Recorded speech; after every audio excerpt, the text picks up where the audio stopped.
everybody, Tapper here. Today I'll be talking about and making probably one of the weirdest creatures I've designed so far, the Slugpentiger.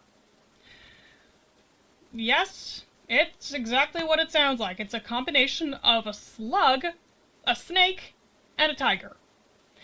These are found in only one corner of my galaxy.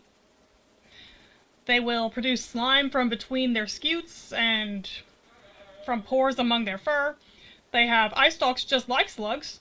They do have limbs that I struggle to call forelimbs just because I only gave the two of them, but that's the structure. It's a forelimb structure, not a hind limb structure. With retractable claws, they will use a forked tongue to smell.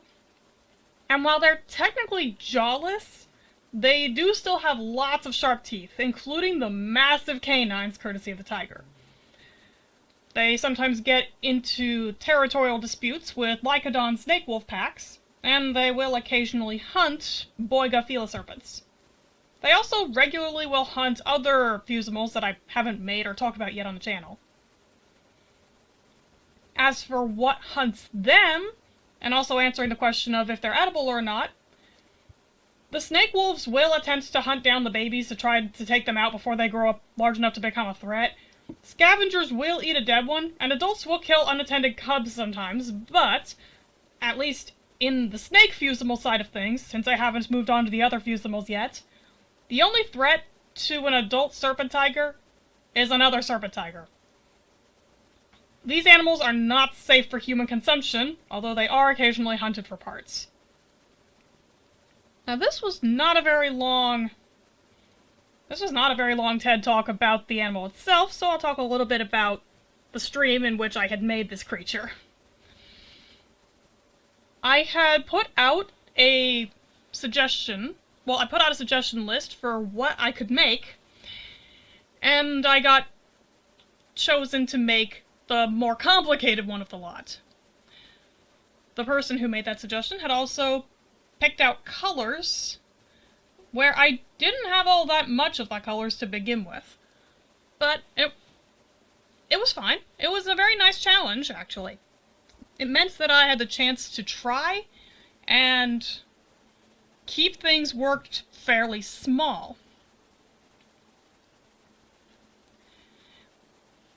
As you can see, I think I did rather well. If I could change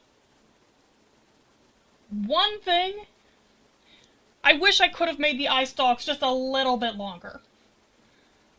Maybe narrow them out a bit more at the end. Well, not at the end. Narrow them out a bit more at the base. The eye stalks are supposed to be longer than what I made. Still, it looks a little bit derpy, but I believe that for my first attempt at making a plushie that's supposed to be part slug, it turned out pretty well. At least it means I have something that's a little bit closer to, like, quote-unquote right, that I can then use as a reference for drawing, which is at least part of the reason why I wanted to make these. So that I could draw them a little bit more accurate. I'm just more comfortable with a 3D medium. Especially if the medium is making plushies. Anyway, thank you all for coming to watch my video and listen to me ramble. I really do appreciate it. I look forward to seeing you next time as I work on the next plush baby.